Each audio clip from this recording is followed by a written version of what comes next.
OK， 嘿、hey, ，Hello， 大家好，大家好，欢迎收看今日的脑壳灵哦啊。不过我们今天应该讲中文比较多，那个好紧张，他刚一直在那个我们陈述刚一直在安慰我，叫我不要紧张。好，没事，反正就是大家好，欢迎收看今天的脑壳灵。那今天很荣幸请到我们的我觉得很大伟的艺术气质非常浓厚的 VTuber 陈述，那你要不要跟大家介绍一下你自己 OK， 这也是陈述，也是你们喜欢的程度。我是写歌的，我写饶舌为主，然后我算把自己定义为音乐人，但我不只写，就是我自己讲话都打结了。尤其我擅长写饶舌，但是我不只写饶舌，这样子。好，这是 OK 介绍完。我每次跟别人介绍自己，我都只讲这样。其实比我想的简短一点。没事，那没关系。等一下我们的谈话中应该会让大家更认识我们的大帅哥陈述，应该会吧？那我们是直接进入今天主题吗？还是我们要像刚刚一样闲聊一下？看你啊，你是主持人，你不要好像有道理。我太喜欢问别人了。好，没事。那我们先跟观众朋友打一下招呼哈。很高兴，就是今天跟往常一样多的观众来捧场，我都在讲什么。好，我们欢迎阿介、伊里还有阿轰，欢迎你们来，太棒了！上次的来宾现在叫我冷静了，好好笑。好，没事。那我们今天的主题就是，哪有可能第一次跟你通话就问你何谓艺术？那我们就直接进入主题好了，这样比较好笑。那我们所谓何谓艺术，就是，可能想要了解一下那个你对艺术，你觉得艺术的定义是什么？哇，切那么快，我以为你会大概再介绍一下。你就介绍一下您。对，你不要反问我啊，这样搞得很像我们还在彩排一样。没有，我在吐槽你而已，吐槽你。哦，好。没有想到可以被大帅哥吐槽，我需要冷静一下。就我们真的是第一次通话了，真的。对，那何谓艺？你说的就是什么是艺术？你觉得他对它的定义吗？对啊，你自己觉得？我自己不是那个艺术班出身的，所以我对艺术的定义可能跟大家认为的艺术不太一样。我认为艺术就是一种怎么讲嘞？自我认同吧。自我认同。对啊，像你认为你是什么艺术家，其实除了你以外，没有人可以真正的帮你反驳到了。如果你真的打死觉得自己认为自己的生活就是艺术的话，我说什么你其实都不用太 care。好，你不要怀疑自己，就是不怀疑自己。怀疑自己是创作的过程，但是要讲到艺术的话，就是你怀疑一轮之后越来越坚定的过程呢，我觉得那个算是艺术。我比较广义的这样子，那可以再往下细，当然大家会往下细分，说10大艺术种类，像电影、绘画、雕塑、建筑那些的。那我自己认为说，它的集大成其实就是一种生活方式。你自己一般人跟艺术家的差别，我自己认为是你有没有身为艺术家的自觉。就算你今天再会做一件东西，再会做看起来像艺术的东西，你自己认为你不是艺术家，那你就不是啊。那如果你今天你画的一团糟，但是你自己找得到自己为什么要画这幅画，然后找到自己做这件事情的理由，然后知道自己在干什么，那我觉得你要说自己是艺术家的话 ，OK， 我没有问题。哇，好，是这样，有趣。我自己也不是相关出身的，所以我也是比较，我的定义也是比较我流啦，就是跟那个比较有在这个系统里面深耕的人的理解也会不太一样。那我也分享一下我对艺术的定义好了，就是我自己是觉得对我来说，我觉得我跟你有点相反，就是我觉得艺术在我自己的定义是一段有启发性的人造的体验。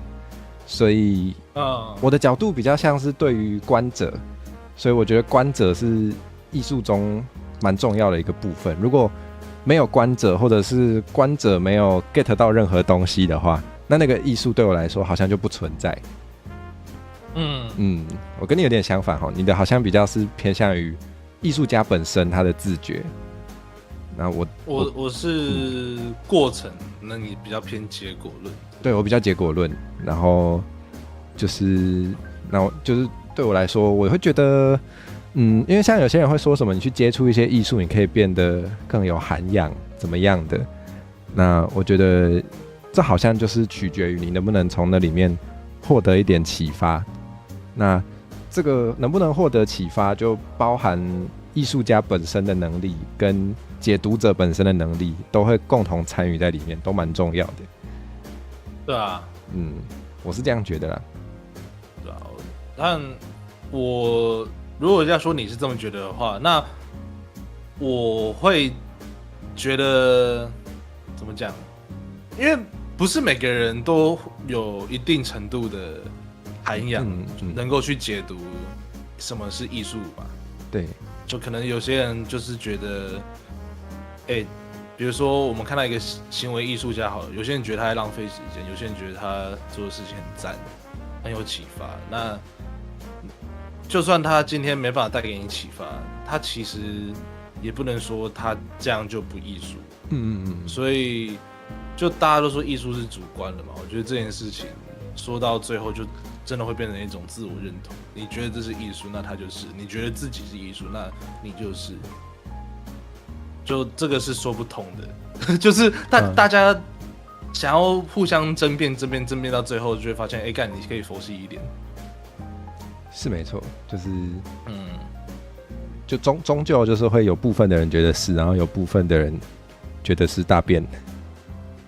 对啊，像那个啊，比如那种什么贴香蕉嘛，啊，对，贴香蕉那时候大家有些人出来，就是可能你去看 FB 报废公社啊，或者是什么键盘大联盟那种，没错，那种粉专，下面会看到一大串，就是大家都不认同。可是我看到，在台上贴香蕉，然后你说这是艺术，我反而就是我好像看见了一些怎么讲嘞？他想要表达的东西，所以就我觉得以去观看的那些人的角度去解释艺术是什么的话，他会有点没办法涵盖到更多其他的东西上。我讲的有点混乱，拍谁？我应该有 get 到，就是可能不能完全取决于那个观者的想法，或是他们给你的回馈嘛。对，不能完全取决于那个。就可能高晓轩觉得他很艺术啊。没有，哎呀，乱讲，不要乱凑。我们看一下伊里说什么。他说他想到以前的老师教的说法是，你说他是，他就是。那跟你刚刚讲的蛮像的，对不对？对啊，就是你作为一个创作者，你知道你在做什么。对啊，我觉得自知是最重要的东西。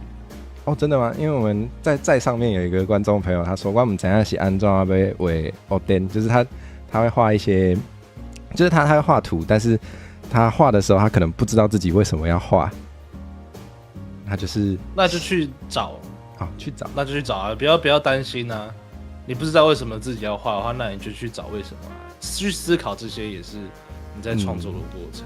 你不用担心太多，你不会因为说你现阶段你不知道自己在干嘛，然后你就觉得自己没有在做什么事情。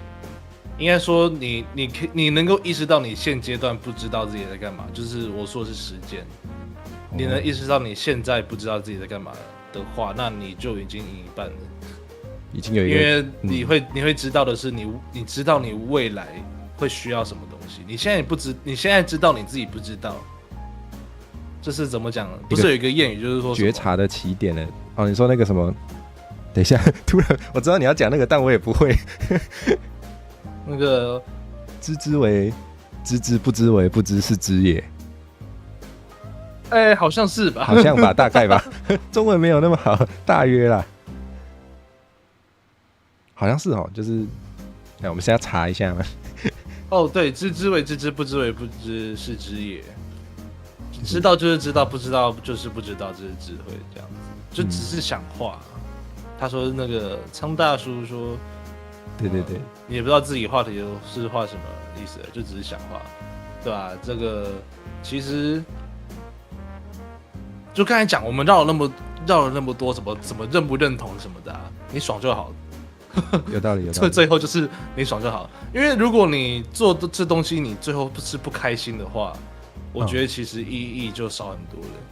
就你最终你不管你今天境界多高，你可能他妈格莱美啊，或者是你得过什么国际奖项的话，就算你得这些，我觉得还是不能忘记说你要做得开心。跟过日子一样嘛，我们较尽可能让自己感到自在、快乐一点。艺术这东西是你自己跟社会、自己跟自然的一个连结，你去思考之后再转译出来的一个方式。那这过程如果让你痛苦的话，那你不就是在侧面表达说你生活也蛮糟糕的吗？好像有道理哦。对吧？但你这样讲，我就会想到让我觉得很有趣的是，有时候我们有一些艺术作品是那个创作者他可能是在痛苦的环境或是痛苦的情绪下，或是他把他痛苦的经历拿出来变成一个艺术作品。对这个你有什么看法吗？我很认同啊，因为我在做，我不知道大家就是我是金 V 这届金 V 的入围者之一嘛，然后大家可能有些人有听过我的歌，就是我的朋友红的那首。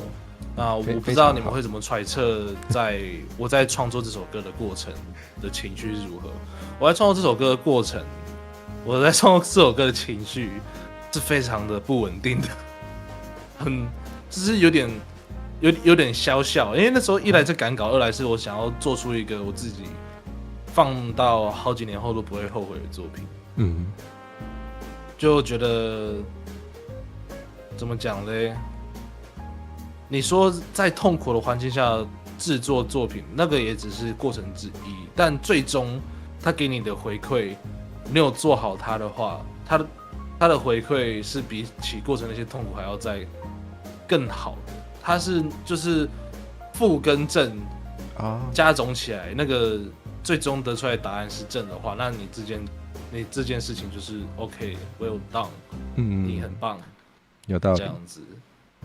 就是可能你都已经痛苦了，你不把它做出来也不会比较好。对啊，应该就是我觉得创作者就是抖 M 啊，就是你做的过程中，就是你做的过程中很辛苦啊。健身啦，很像健身，就是你深蹲、硬推、那些什么撸铁的过程中，哇，你累得要死，可是到最后你看到自己的肌肉，哇，超大颗，这样很开心。懂。我觉得这个就是创作者大家在搞创作、搞艺术的时候会有想法，因为我们一开始去碰艺术的时候，我们一定是做的过程是开心的，那后来我们会对自己建立越来越多的认知，就是说我是艺术家，我应该干嘛，那你的痛苦就开始了。我应该把这首歌做好，我应该不愧对大家的期待。那个就是我在做金 V 的时候我自己的想法，就是我不要愧对自己的期待，我不要愧对大家对我的印象，我想要去刷新大家对我的看法，我想要证明自己。那这些过程它是艰辛的，它就不像是你刚开始接触创作的时候，你那么的开心，那么的。就是为了自己而做，你可能会为了他人而做，你会在意别人的目光而做，你会为了工作而做。但当你给自己设立的那个目标，你达到的时候，你获得的那个愉悦感、多巴胺，它是喷出来的，这样子，唰，这样子，就是蹲越低，跳越高这样。蹲越低，跳越高。我觉得大家就是。我自己就是搞创作，所以我讲很没有那个怎么讲的，很不客观。但是我觉得大家都值得体验一次这种感觉，就是你做一个创作，获得一个成功这样子。那个昌大叔说，不再纯粹而导致的压力，对，这是其中一点。压力的，我们创作者的压力可以来自很多地方，其中一点就是你知道这已经不像你最开始的那种懵懂的快乐了，就是每次在做作品的时候，就连现在我就算想要普通的更新一首歌，然后我自己在写的过程中，我都会想把快乐还给我，但写完之后还是很爽，就是这样讲好了。我觉得越是仰赖灵感，越是仰赖，就是越是仰赖灵感的创作类型，就你越可能发生这样的状况，就是你在做完这件作品之前，你会以为自己忘记怎么创作了。哦，很卡，很卡的一个阶段，就是朋友红的时候，我那时候有自己给自己写日记，一些小日记或小片段的记录自己的想法。我那时候就有写到其中一段，就是说，我觉得我可能忘记怎么写歌了。这个是那时候，哇，我那段时间过得真的挺糟糕的。你是说你是本来就当时就刚好有一些压力，还是你是就是因为了写这首歌压力爆多？为了写这首歌压力上涨的。对，因为那是这首歌的讲这首歌的背景的话，那个我星期六会开一个台这样子。好，那时候再讲。好，对。但简单来说，我是为了我接下来的一整趟所谓的 VTuber 生活、VTuber 生涯而去投稿的金币奖。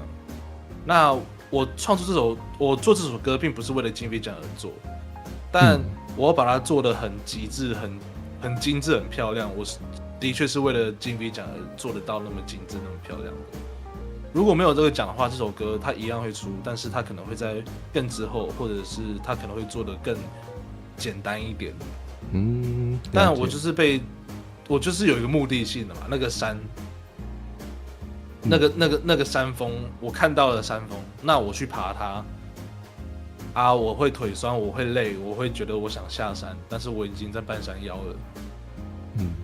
那种后悔来不及的感觉，头洗下去了，你总不能说那我就不把泡泡冲掉，我直接吹头发了，我这样神经病啊！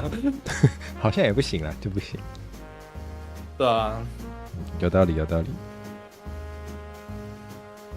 看一下，越直觉会在过程中越容易痛苦迷茫，有时候还是需要逻辑填补中间可能出现的断层。对，就是直觉型的创作，就像是音乐音乐啊，任何音乐啊、画画什么的，你都可以用理论去堆它。对，就像是 AI 一样，AI 就是用理论跟现成物堆积出来、演算出来的东西。然后我们人的经验也可以这样做，但是如果你想要获得经验以外那些所谓你认为是灵感结晶的东西，你就真的是需要靠一瞬间你想到的东西，或者是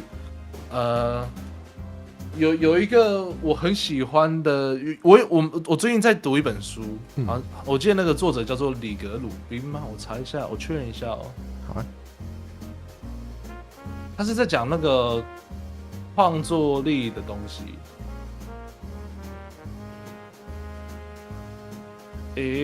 靠，他根本不叫里克鲁宾啊，靠北。他那本书叫做那个创造力的修行。他就有讲到说，对，他是把自己形容成什么来着？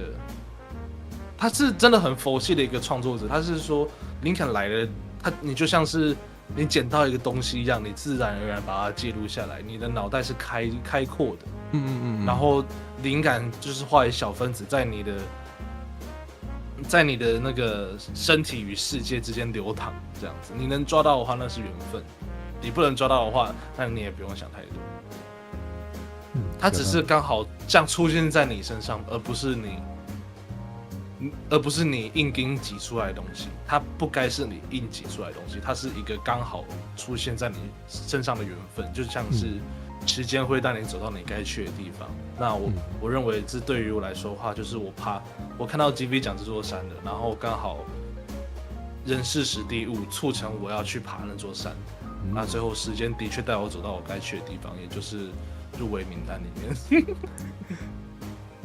有道理，有道理。又在嚣张了。不会啊，不会啊，我觉得就是就自信是，我觉得创作者有自信也是很重要的一件事情。对，像我就有点没有，然后我自己都觉得有点烦了。我觉得你可以硬给自己自信没关系。像我刚写歌的时候，我觉得自己超屌，我觉得自己，那大虾时代1你有看过吗？我没有看完整的比赛，我只有直接看最后的东西。这个没关系。那你知道青蛙跟弹头的这个1v1吗？这个我不知道。就是一个国中生去挑战一个已经玩好几年的那种大前辈，那想当然是输了嘛。可是好浪漫啊！对，然后我那时候就觉得，如果是我上去的话，我说不定能赢。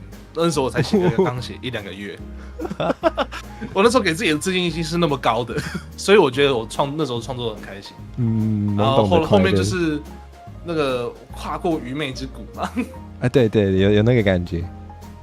对，我就知道 ，OK， 我自己的实力到底大概在哪里，然后就自己的真实的信心应该放哪里。可是我还是会告诉自己我很强。我是天才，我偶尔还是会这样告诉自己。我觉得保留一下一开始的那种那个自信是其实好像也蛮重要的。对，因为在讲我们刚才讲的这些嘛，如果再讲回根本的话，那就是你要开心，你要做得开心。就你画很烂，但你开心的话，那是最好的。你可以不要画得很好，你可以不去追求任何客观的那种评价或者是奖状，你可以就是单纯为了画而画。你开心你画，你伤心你画，你觉得有意义你画。他画得烂的话，那没差，你爽就好。这个才是创作的一个怎么讲？我觉得对于人来说一个很大的价值。真假？我这样想过赢弹头，对我真的想过，看我也许能赢弹头。我那时候就很膨胀，应该是我一直都是一个蛮容易膨胀的人。我觉得应该向你学习。扣子最近画画是不是画得很开心？他画的应该蛮爽的哦。对啊，我看起来还蛮开心的，好羡慕哦。我现在也扣子的话，在画中我能看出一点生殖器崇拜。真的耶，不会啊，我觉得真的东西。可是真的是自己想画，真的是最重要的。我们现在没有人可以阻止他，好不好？对，那个就像是那个一个实况组跟我讲的，键盘滑鼠在我这里，不爽你没收啊，怎样？真的耶，这个真的，我觉得对于任何不管用什么媒材创作者来说，真的都有一下这个，这该算什么？这算自信吗？但我觉得刚刚那句话好棒哦，就是我的器材就在我这啊，你想怎样，我就是要做，我就是要讲，有这个态度，对，那我们担任这个态度是很正确的。可是那时候龟狗其实是在硬熬，他那时候在打游戏，他那时候真的雷到人了，但是他就硬熬不过，就是人家复盘发现他真的在戳，结果他就说键盘滑鼠我的不爽你没收啊，怎样的啊，这样。蛮好笑的。这句话的情况是这样子的，所以对我们还是要适时的用它。OK， 不要乱用。有时候断章取义可以获得不同的效果。对，好对，像我刚才可能就觉得，他还蛮哲学的，没有，他只是鸡掰而已。乍听之下非常的有建设性。对啦，同句话不同情境，意思不一样，没错。对，哇，那我想一下，我觉得刚刚也有提到一个点，也是我本来没有想到，但是我觉得也蛮值得聊聊，就是你有讲到有时候创作它是需要一点直觉的东西，那个是重要，就是你如果单靠理论的堆积出来的东西，它不一定那么的有艺术性嘛，可以这样讲嘛，就是会让我想到，我觉得有时候做艺术的过程中是需要理性跟感性都要参与的。就如果你是纯理性、纯靠技巧做出来的话，好像会少一点什么。可是如果全是感情，毫无技巧，好像也不行。对，应该说感情就是用很多技巧去精准表达的。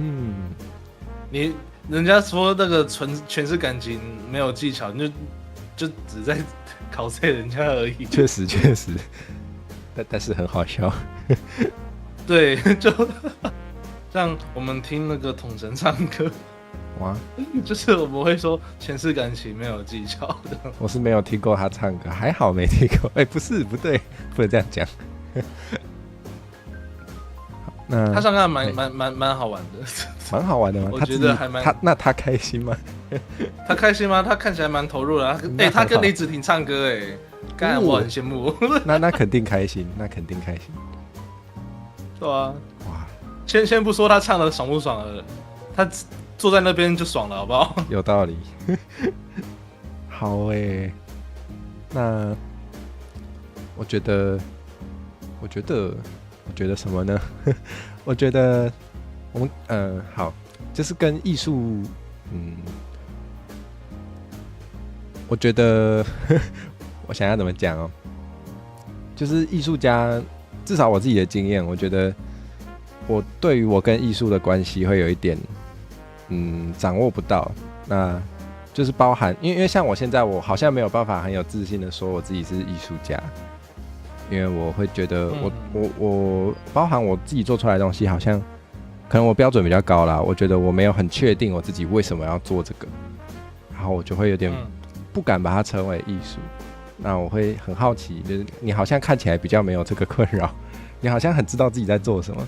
那你是怎么就是觉得自己跟艺术的关系是怎么样的？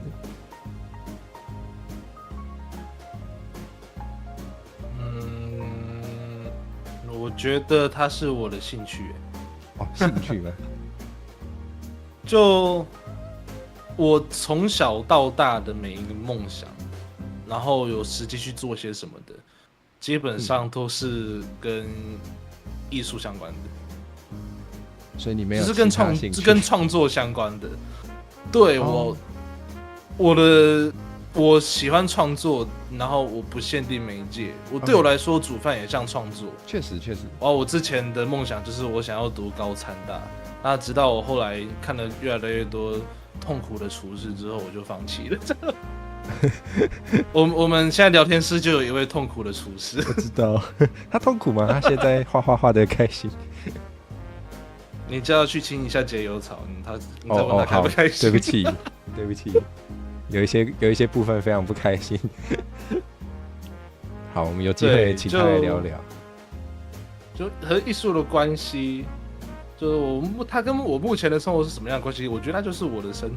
我这样讲超级文青的。你说你神圣不可切割的一部分。对，就感觉像他是那个我在华山，你会在华山看到我背着一台底片相机走来走去。我刚才讲这句话的瞬间，就是我的胸前长出了一颗底片相机。好厉害啊，好方便。所以你是有在用底片相机？没有啊，没有，就是看起来比较文青。所以我刚才那句话的意思是我讲这句话是超没建设性的。好但我真的认为说，就是我刚才讲的艺术是一种自我认同。我自己觉得我在创作啊，我自己觉得我做的东西，我自己不会说我自己做的东西绝对是可以被称作艺术，可是我自己知道我在创作，我会说自己是创作者，我不会说自己是艺术家，因为我觉得艺术家不能自己讲。好，你可以自己偷偷在心里想，但你不能自己讲出来。讲出来人家就不信了。你讲出来就很像是，对，就是有点在那个叫什么？对，在碰红这样子。人家觉得你在碰红。好，懂。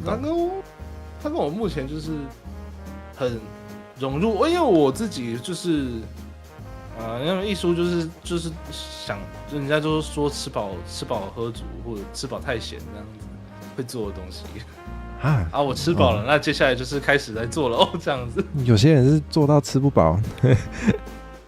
对啊，有些人觉得说你吃饱太闲哦。对啊，像那种那种行为艺术家，那种一看就知道很穷的。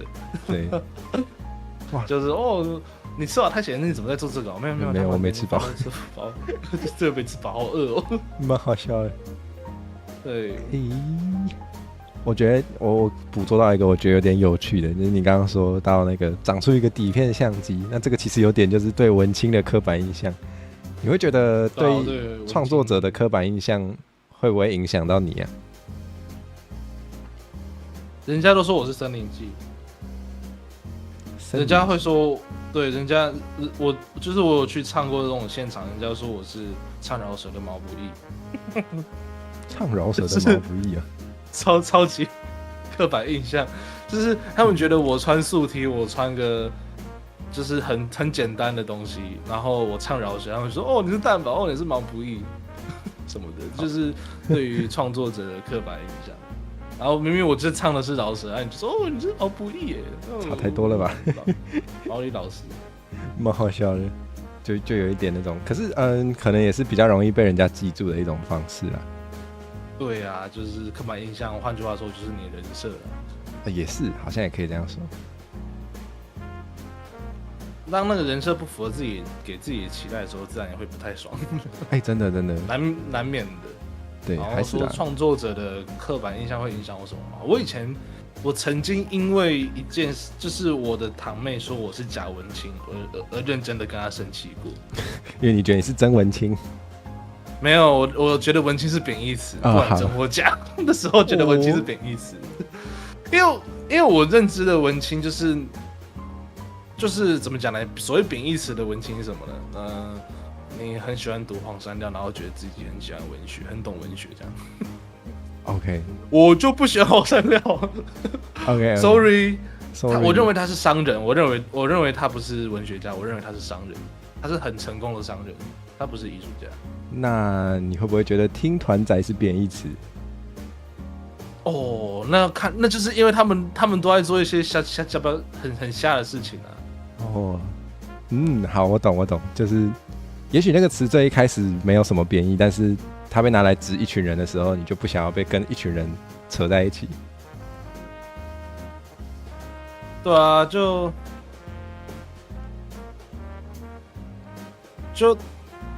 他们做的事情太奇怪了，就怎么讲嘞？我听团本身没错啦，听那些常去听团的人爱做一些奇怪的事情，那你要把自己所在群体的名声搞得糟糕，那就是你的问题啦，那个不是团的问题。像 VTuber 也是啊，确实，像那个台罗仔也是。那种台罗战神，对，有时候这个标签也有点臭。我认为母语的传承很重要，像原住民语啊，或者是我们的台语啊、台湾味啊，我不知道我发音标不标准，我觉得还不错。这些传承是很重要，不管你是要用你是要用这种怎么讲的台文去写，还是用台罗去写，其实它都只是一个学习方式而已。但如果你真的硬要跟人家，像是之前有一个很瞎的人啊，就跑去那个星巴克，然后跟他讲那个说牛肉硬讲台语，对，古巴cheese口送什么，然后那个复制了嘛，那个蛮好笑的。对，然后他听不懂，那个店员听不懂，他还要他妈的用法文念。你这个智障，这也是台湾。对啊，这也是台湾，哪有人在讲台语？也不是说自己哪有人在讲台语，你去台南就是你随便一间牛肉汤店，我懂。你去台南，这样子都听得到。但我觉得最扯的这件事情最好笑的是，你台语讲不通之后，你跟人家讲法文，你换成法文是有点好笑。我懂意思，就是如果你觉得你应该先用台语，好像可以接受，但你下一个语言用法文就怪怪的。对，我觉得这就是怎么讲呢？多多少少有点语言上的自卑。你越强调这件事情，你越强调自己被歧视，那其实你本身就在歧视自己。有趣。就是我们要说啊，我要讲一个不会让自己延上的例子。我其实一直很想要延上看看，但我没机会。我觉得一直讲女权主义。好，学会了。你一直强调两性平等的人，其实他心里面就是越在强调，就是越不平等啊，或者是说政府今天弄一个官方的文案说，我们两性要平权，然后什么什么的。你说越强调，实际上你这个社会就是没有做到。对，就是你还没有做到这件事情。然后我们那个像是我们要说我们要一直去重复宣导。主权独立的国家，完了。对，就是我们还没有做到这件事情。你说的对，我就像是那时候他同婚在推的时候，就我们才会一直在讲说，或那个爱情不分性别什么的。那现在同婚过了一段时间嘛，我们其实就越来越少听到这种标语了，就是真的大家都觉得说，像长辈也会对 gay 催婚啊，就说最近那个什么什么什么隔壁家的男生好像不错，他也是 gay， 什么你要不要跟他认识一下什么什么的。长辈会对 gay 催婚，我觉得这是一个，这就是一个你成功让这件事情变成常态。对，他已经不再变得特别了，他就是一个正常。对，就是像是那个啦。如果我今天是残障的话，我会希望你不要用特别的眼光去看我，你可以体贴我，但你不要可怜我。对，这个很难，这个是一个自尊的问题。对啊，像那个中国有个作家叫那个史铁生，你知道吗？就是他是一个坐轮椅的残障，然后他曾经在自己的自传里面写过一段，就是他的大学同学从不把他当残疾人。就是他会在他们踢足球的时候叫他去当守门员，然后所以史铁生又再补一句，他们也不把我当人，这样蛮好笑。这个幽默，是的，因为他就把轮椅推到那个门框前，然后说：“铁生，你是这边守门哦。”好过分，没人敢踢，哇，好坏，就把他踢受伤，对，好坏啊。但如果我是史铁生的话，其实这件事情我会记一辈子，而且我会觉得这是一件很开心的事情，就是。你愿意拿我的也不是说抖 M， 就是你敢于拿我的缺陷开玩笑，我也可以跟你互相开玩笑，我们是一个平等的关系。对，好像我并不是一个需要你可怜的关系，这样。对，就是还有那个不是有一个电影是在讲那个一个贫民窟的，最有名的版本是一个黑人跟一个白人嘛，就是一个贫民窟的穷小子去照顾那种很有钱的白人，但是他瘫痪这样子。然后那部电影叫什么啊？完了，我没有。我用关键去找好了。好。为什么大家都知道？那个法国片，那个叫什么名字？完了，我只记得还有一个类似，就是叫那个《幸福绿皮书》。他也是类似在讲说，那个我刚才讲类似的那种内容，什么逆转人生啊？什么逆转人生？我查一下。好对，完全没看过，但猜对了，好爽。对，逆转人生，我觉得，对于一些真的比较弱势的人来说，你可以偷偷的给他体贴。你可以就是在客观的角度上，像是你可以帮他推轮椅，这是你该做的事情。但是你不要把他当推轮，你不要帮他推轮椅，然后之后把他完全当一个生活不能自理的人。你要留给他一点尊重跟人性，就像是我们有那个安宁病房一样。想要走的体面嘛，不想要往生的时候全身还插着管。就是安宁病房就是会拔管之后再送进去的。一个简单来说呢，就是尊严问题。对，你要把它对啊，就是没错。但我觉得像是我刚才其实想延伸讲一下安宁病房的一些处置措施，就是像是癌症做化疗那种会秃头的。对，其实最后在安宁病房的时候，像是葬仪社的人也会过来帮你把鞋子那个新鞋穿好，然后帮你把假发戴好，这样子。就是让你体面的走。那他其实就是在做给其他人看的，就是葬礼的部分，就是做给生者看的一个仪式。它并不是真的有什么宗教价值，我自己认为。好突然的延伸。对，超突然的延伸这样。没事，这让我想到，没有，这让我想到就是因为我对艺术的接触，我比较常接触的媒材是游戏啦，然后那个。可我这会不会剧透？应该是不至于。就是那个枪弹辩驳的其中一个系列里面有一句话，也是让我突然就是很有 touch 到的，跟你刚刚讲的蛮有关系。他是说，包含那个，因为那个讲这句话的人是一个民俗学家，然后他是说，就是我们对于这种死亡的这种礼仪或是仪式，其实最重要的是要给生者看，因为它同时包含了我们生者怎么去接受跟面对死亡，然后。这些仪式也是等于是建立了我们生者跟死亡这件事情的关系，我觉得这个蛮有趣的。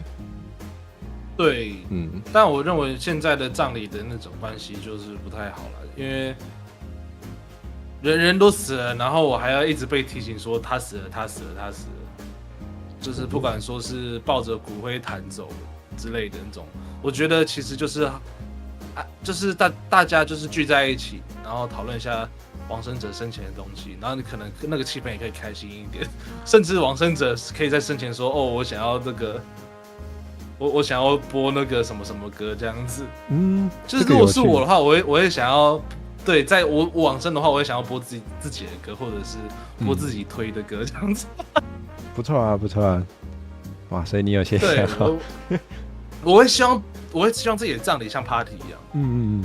好像最近好像比较越来越有人这样做。对，还有那个啊，我记得英国那边有一个很爱恶作剧的爷爷死掉之后，他就是在那个棺材埋进土里之后嘛，然后就开始播放那个录音档，说嘿嘿，有人在吗？我被困在里面了，有人在吗？这样子，这好像听到。他开始播这段音档，这个很可爱，我觉得这个就很可爱，然后也是。就是依理说的繁琐的仪式是为了让人累到忘记那个人已经离开的事情，那我们也可以用开心的东西让人去放下，不要忘记，他走了就是走了，你不用忘记，你不用让自己更累，你可以开心的去面对，坦然的去面对生老病死，我觉得这件事情也是现代人可以去挑战的。我会说挑战是因为大家目前还没有办法。比较难对面对，对，然后 DP 手 Juice WRLD 的葬礼也是大家都在唱他的歌，废话，他是歌手你也可以是啊，我的葬礼就是大家开始唱我的朋友红了这样子不能只有这首吧，不行啦，你还会有更多超越的。我希望的，我希望会有更多超越的，我觉得应该会，你会啦。好了，我觉得我会有啦，怎么可能没有呢？对啊，你谁？因为就会有让自己参加自己葬礼的办法，让把遗体放在椅子上那样。对啊，蛮有趣的。就是各种国家的那种丧葬仪式，都是我觉得都跟他们在地面对死亡的态度有关。我觉得是值得，有兴趣的话可以去看一下，没兴趣的话那就算了，随便吧。对啊，爽就好，你爽就好。没错没错，我真的觉得这个人生态度非常重要，真的就是爽就好。对啊，你不爽的话，你再怎样你都没，其实你赚再多钱，你不爽的话，虽然说没钱很不爽，但赚太多的钱，你肯定也会不爽。所以我们要抓到那个爽，对，抓到爽的那个点，我们就爽了，一天爽。对，一天爽的话，我们要让它变成一直爽。的爽一辈子这样，懂。对的事情我们要一直做，这样没错，爽的事情就是这种感觉。对，不要去节制啊，一直爽就对了。哇，这样对吗？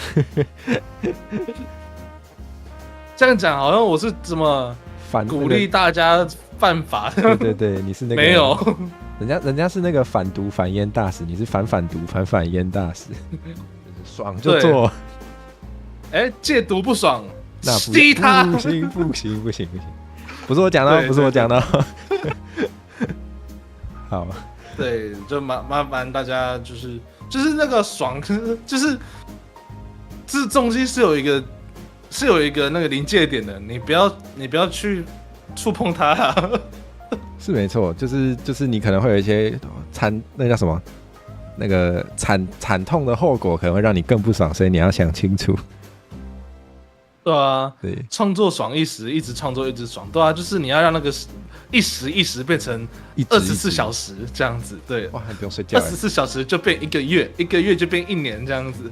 好像我现在已经做几年了，现在2024，对，现在2024，我快3年了，快结束了。我写歌写快3年了这样。哇，那是前辈。但是要说创作的话，我是从2018开始写小说。那你还是先从文字创作，没有了，因为我觉得我自己喜欢创作啊，但我不会去挑那个媒材吗？我不限定媒材，我觉得我想要用什么媒材去做，我只要还在创作的话，我就开心。所以我自然要找一个最爽的一个创作媒介。那我觉得写歌比写小说那个 CP 值要高，因为我写歌我可能写很快，然后我就可以获得一大堆称赞。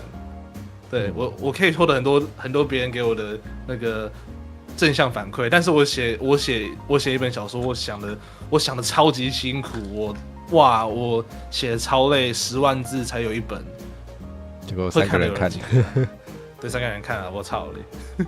对，没错。但是的确是我不会画画，我也不会做什么其他太真的创作性的东西。然后我自己也是一个我不太擅长读书的一个人，我也是。所以我第一次感受到自己的价值所在，就是真的是动笔写小说那一刻。然后我就发现，这个是我心之所向。但曾经有一段时间，我是用一句话来这个限缩自己的路了，我就是告诉自己说，我只剩下创作了，这样子情绪勒索自己。真的有一点那个感觉，你没创作就不用吃饭了。对，画画很爽。推个我以前待过画室啊。我也是，虽然我现在不敢说我会画画。对，我也不敢说我会画画，我就是瞎鸡巴画这样子。画室，你那时候是被送去还是你自己想去？自己想去好酷我有一段时间的梦想是想当漫画家。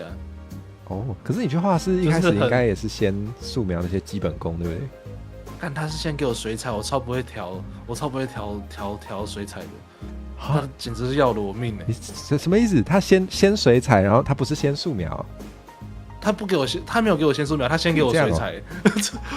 可以这样？我就整个对，好怪然后我还有碰过一个私人画室，就是真的很私人的那种。你说他其实就是老师自己家？对，老师自己家，他的1楼，然后摆满就是超摆了那个五六个画架吧，这样子。我有去过。然后去画画。对，然后那时候他给我碰的是油画。什么东西？太硬了吧。我素描是最后碰的。好怪哦！你是油画、水彩、素描，我的顺序是这个。你是命中注定就是被画画讨厌，让你用这个顺序体验，太过分了吧？对，所以我就，但我还是喜欢画画的。就是我自己后面接触素描的时候，才发现，靠腰，原来我会画画。对，遇到疯子，我真的觉得很痛。我那时候才他妈1年级，他又给我画油画，神经病1年级是小学吗？小学啊，他不怕你中毒，我笔都拿不稳，他给我油画，然后油画不好，好纸粘土，白痴哦！我不会的。想先说你，让你用更多媒材，他说的对。更多媒材，你先教我基本功，你先他妈的，他是直接给你陶土算了啦，从3D 开始，你以后2D 就轻轻松松。shit， 我陶鼓也摸过，真的好酷哦。对，其实我制作人家有那个捏陶机。你说如果我跟他妈提升的话，对，会转的那种。就我制作人家他有那个，我去他家写歌的时候，我就发现，你妈会捏陶，他就是桌上摆满了一大堆那个陶罐那些，然后外面啊院子啊就有那种自动的转的那个捏陶机。哇，你的制作人好淘气哦。对，但那是他妈捏的，他妈妈是。没事。对，我刚才等你一下。谢谢你。对，就是他妈妈是那个写水彩，那个不是水彩，他妈妈是写那个毛笔字当兴趣的。你刚那个快嘴好厉害啊！不，那个是给自己倒转这样。有像。对，我看一下，小一有画也太哈扣。对啊，小一对啊，什么怕我被基本功压迫？你要给我基本功，我画得好才会有一个正循环啊！我要对自己有信心啊！你不能让我一开始就觉得我自己像个废物。他是先考验你。对啊，看是不是要真的走美术班，是单纯美学探索，这2个不一样。看来我那时候走的是美学探索啊。好像有道理。他真的是给我一支笔，就叫我自己去开创自己的路。那真的是蛮自由的。对，儿童美术课跟美术班路线上有多我那时候应该是儿童美术课，但他就是，然后我是先进画室，然后再进儿童美术课，你就觉得儿童美术很快乐，对不对？没有，因为他们不屌我，他们不教我。什么意思？他们就把我摆在，他们就叫我说，哦，我们今天画这些东西，我们来拿哦，拿这些话剧哦，然后接下来就是他们放我一个人在那边画，然后其他就是去找那些程度比较好的学生。好过分哦！你这边这样，他就真的把我当成一个小丑。然后我们那时候甚至还在画马戏团，对他好意思收钱呢。对啊，好意思收钱。他看我那个，他那个我的那个我那个墨，我那个水彩，它不是会晕开来吗？就是你调墨调不好的话，它会晕开来。我晕成那狗屎样子，他还不教我。然后我那时候说老师，我好像画的这样，他就说哦，我帮你调，我调啊，你教我调。他可能就好吧，怎么办？说好烂好吧，我们这样子。所以后来你就没去了。所以后来我就没去了。但我在那之后还是有坚持自己画画。一直到国中的时候，就也是画一个爽，画一个开心的。对，就是把自己那时候就是宅嘛，把自己的婆画出来。那时候我就很喜欢短发了。好，我是短发控，我为自己发声。对，这算是为自己发声吗？第一个画画的人又不懂什么基本功，对啦，你要这样讲是可以的。但是今天有所谓的基本功，有所谓的美术体系的情况下，我自然就是我想学到东西啊！要不然我花钱就是让你一个老师来陪我画画，我他妈的，我去跟隔壁家小孩说，我们一起画画吧，我就是一样的钱。对啊，没错。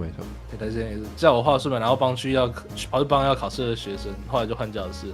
就大家也是有 KPI 压力的嘛。对啦，有道理，就是大班制可能比较，虽然我也没带过很多，但没错，大班制，然后如果老师数量一样是1-2个，他真的是会放弃一部分人。那种专门拿去考美大的，像是那个日本的来社时期那部漫画，就有写到这种类型的教室，确实。但我觉得台湾做的比较不好，就是他们其实不会去太区分说要考美术系的人跟单纯想画画的人、想学画画的人，他们不会把他们这两个群体分开来，他们就把它塞在一起。尤其是小朋友，你越小他就越敷衍你，操你妈！我觉得这个也有点大环境嘛，就是我觉得至少我体验到、我接触到的人都比较难接受你做一件事情单纯是为了兴趣。不然这样很无聊对啊，就是他会觉得你来学，你就是为了要升学主义，好像有一点这个现象。对啊，可是如果他真的这样认为的话，那他就更应该教我什么是构图，而不是让我而不是我后来自己去学摄影的时候，我那时候构图大家都懂个七八成的，然后我在那边三角形构图对角线，操！哇，你到底是去学了什么？好过分哦！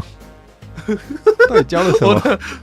他教了你社会的残酷。我的学习历程是，对，我的学习历程是毫无章法的，好酷啊！所以就变成说，我自己对自己的人生是有一个哲学，就是说，你会绕回去你原本在思考的地方，你现在思考的东西，你不要去纠结进去，你不要钻牛角尖，你继续顺过你的人生，爽过你的人生，你总有一天你会想通，人生就像一个圆。你总有一天会到那边的。OK， 不太会画圆，靠腰。没关系，大不了去画圆。等一下，我再按一次。等一下，对，要。谢谢。好烦哦。蓝色时期也很好看，蓝色时期应该能戳到很多创作者心中的某个点吧。对啊，像我就因为那个，我就开始有点想要憧憬去考国外的美术大学，然后后来发现我连读外语都有点困难。好吧，我对语言学习是我常听什么语言，我就越擅长什么语言。哎，这个有，这个真的是语言学习很重要的一个部分。然后我的总记忆体容量是低的，所以我只能同时掌握2门语言。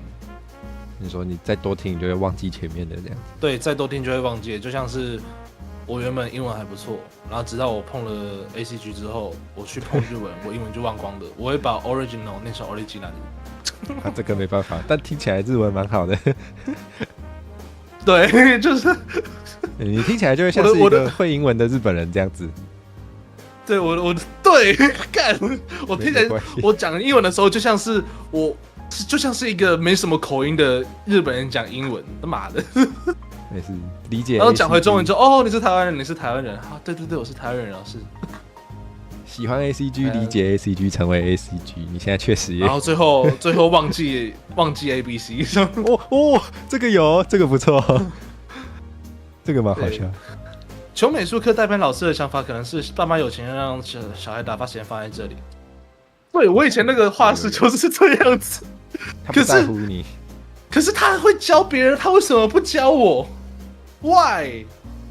我明明就是而且他那时候不教我，然后我也只能去跟同学聊天。可是我跟同学聊天，我吵到同学，老师会骂我，妈的嘞！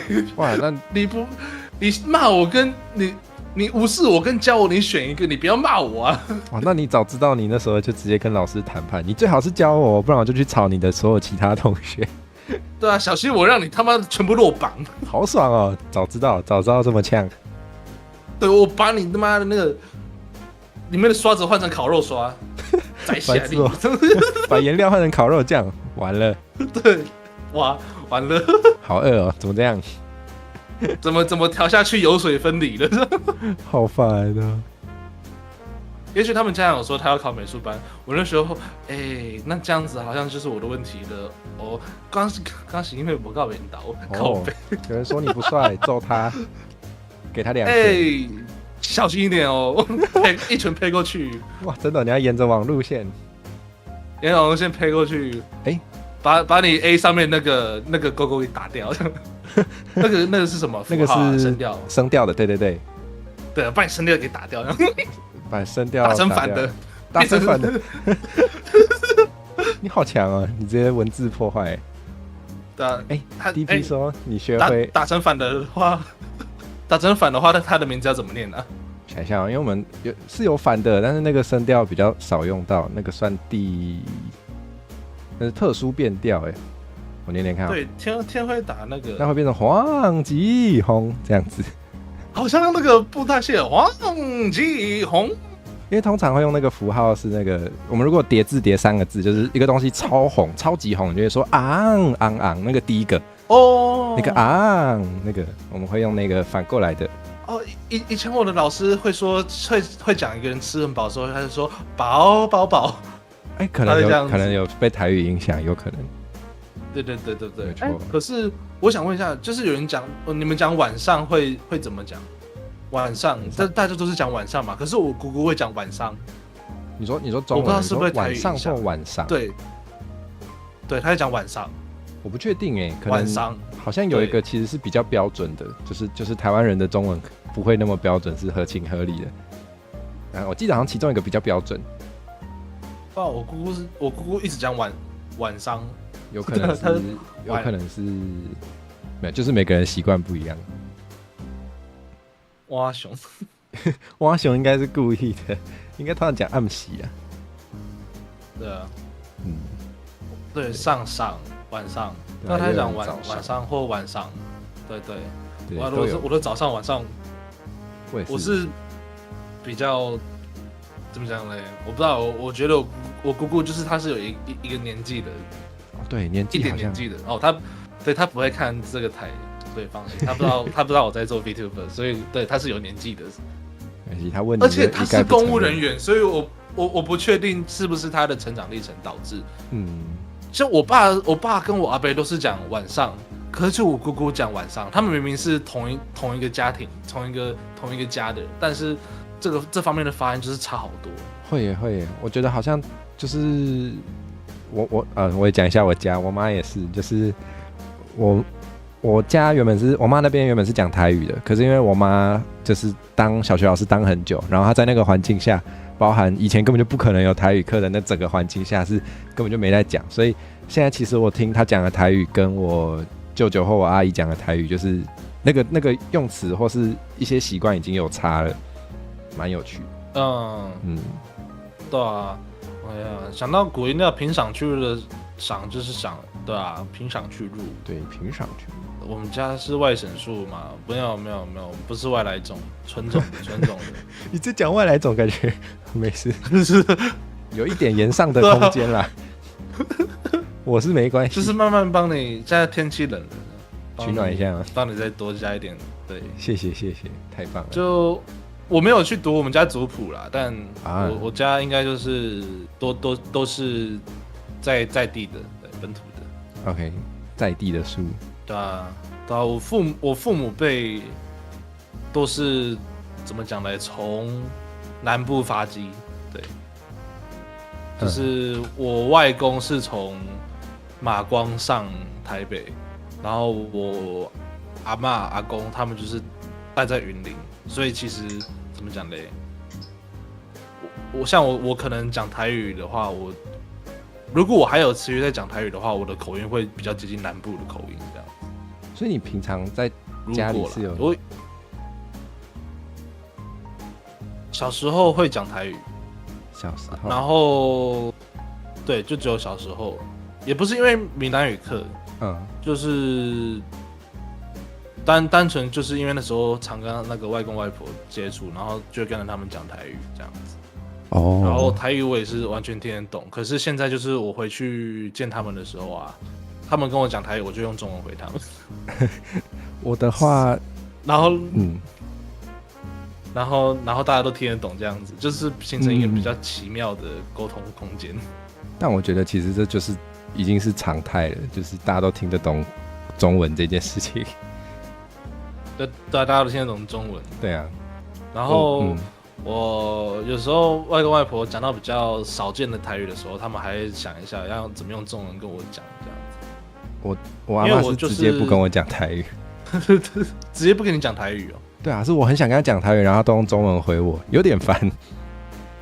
为什么他为什么他不跟你讲台语？他习惯了啦，就是因为我跟我同辈的，我还有表弟、表哥、表姐有2个，所以总共有4个人啊。他们就是都不讲台语，他们没有啦，只有我是台罗战士啊。我们其他年轻人都没有在讲台语的，所以就我阿嬷就直接讲中文，因为我阿嬷中文很好，她就直接讲中文比较快。虽然她原本也是讲台语的人。我会说，我会说不华人怕鬼你。我骂人的时候可能会你。哦，就我觉得难啊。我自己觉得在分辨说那个台语口音的时候，看人家是怎么讲州这个台语的时候。哦，所以你都讲？我都讲喂。对，我已经忘记我们家都怎么讲了。我有听过讲麦的啊，梅呀，喂啊，好像这3个好像就是对，不同地方。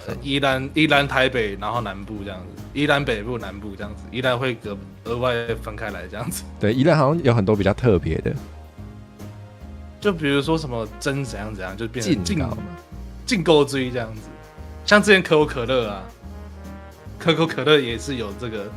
他们在给宜兰的那个做那个特色包装的时候，也会融入他们的语言，就是他就是真的在上面写一个“进”什么的。哦，好像有看过那个包装。然后后面画一个东山河这样子，我觉得有点靠北。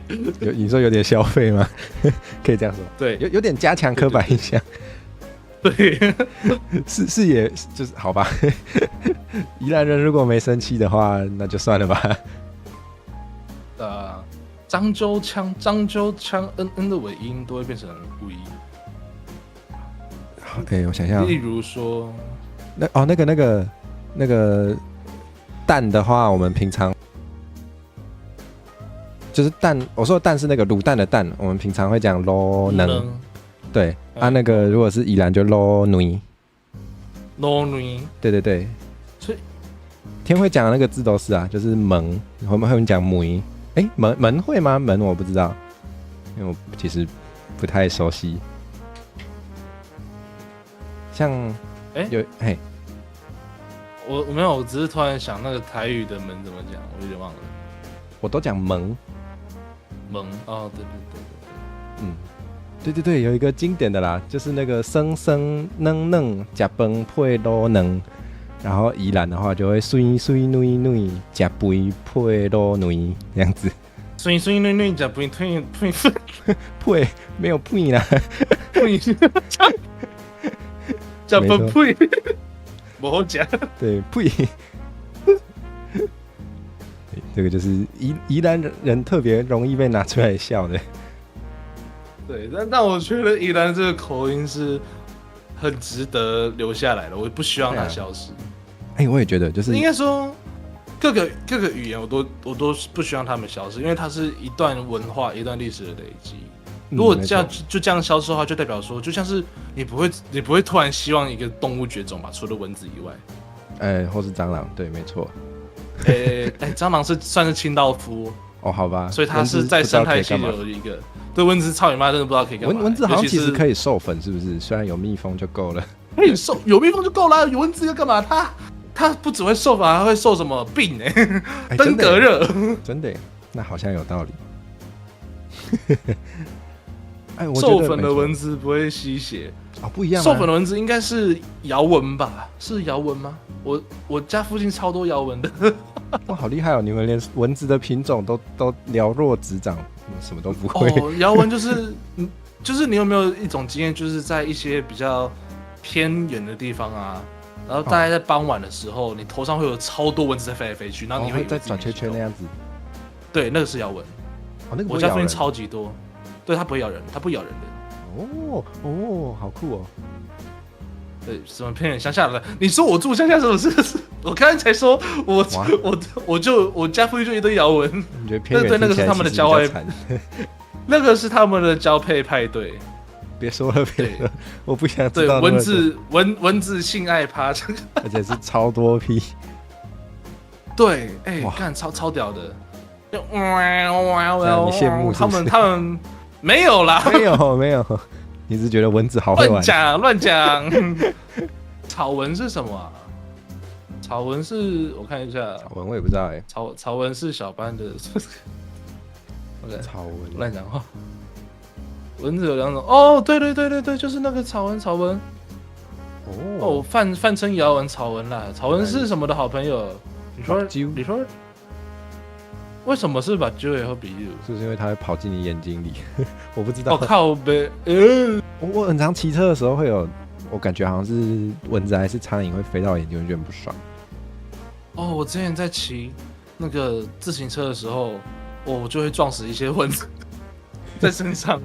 我是骑公路车，我就咻那种骑很快的那种。你说你的身上，就会感觉。对，他会被我撞死，感觉好痛啊！然后之前回云林的时候，因为那个我阿嬷家在云林嘛，然后我就会骑她的淑女车，也是在那边飙车这样子。然后经过田的时候，我就感觉脸上怎么痒痒的，就是一直经过有撞到蚊子这样子。那不错啊，你很饿的时候在田旁边，然后如果我打哈欠的话，就吃饱了。对啊，就变金鱼那样，沿路直接拦截。那我会写摇蚊。然后给一个摇蚊字。烦欸！我刚刚就有想到，但还好我没讲。这样就不是最烂的那个人。对，我们应该要放置他，让他自己尴尬的。这样很坏耶。那个，其实我不太会念那个。你的名字那个我刚才我想要把你的声调给打反了。没关系。那个我只知道那个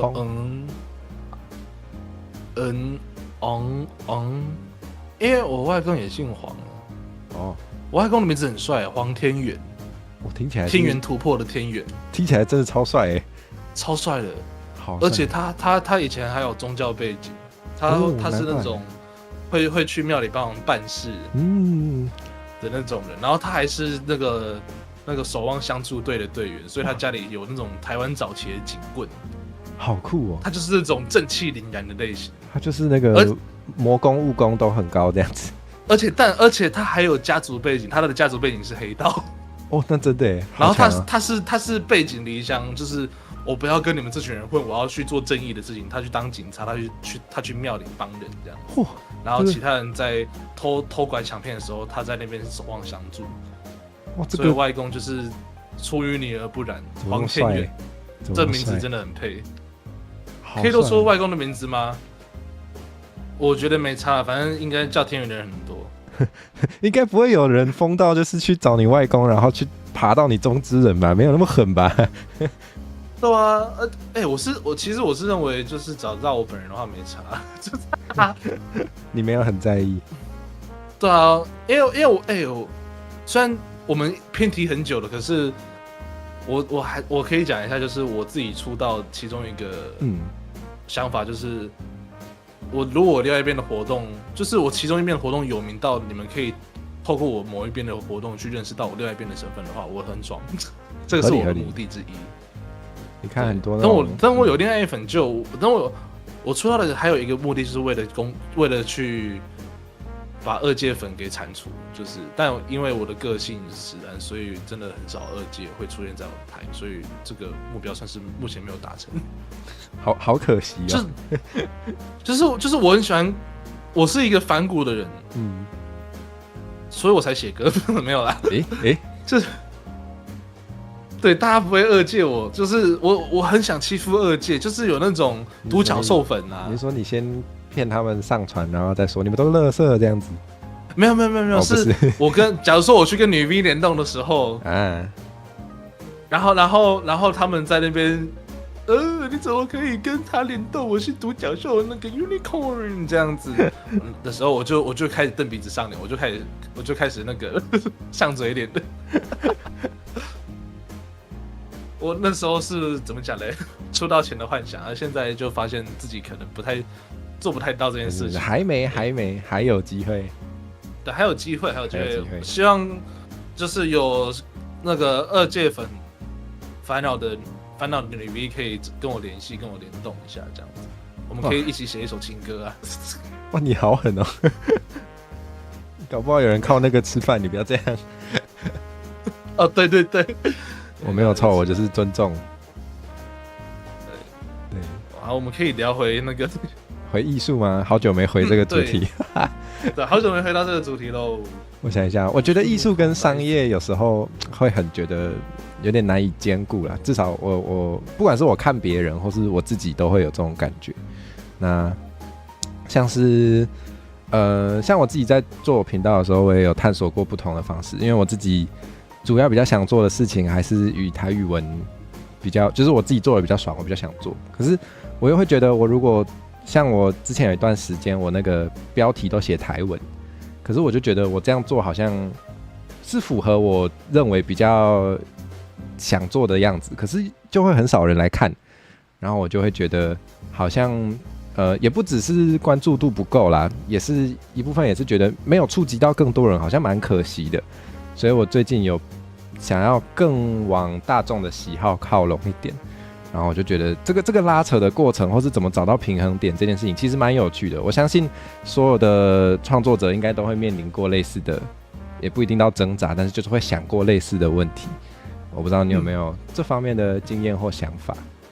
很有红的就是在讨论这首歌的就是这个问题的就是艺术与商业应该要是什么样的关系比较理想？艺术与商业，它艺术商业是一种娱乐以及一种买卖，它其实是把艺术包在里面的东西它并不是一个对等的关系，你说商业性是要服务你的艺术吗？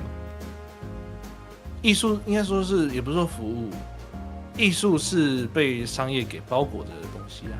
商业就像是我们富比士拍卖会，我们会卖一些名画什么的，那些名画在画的过程中，他可能不会想着说我想要就是赚大钱什么的，但是商业是一种去寻找价值，并且去榨干价值的一个行为。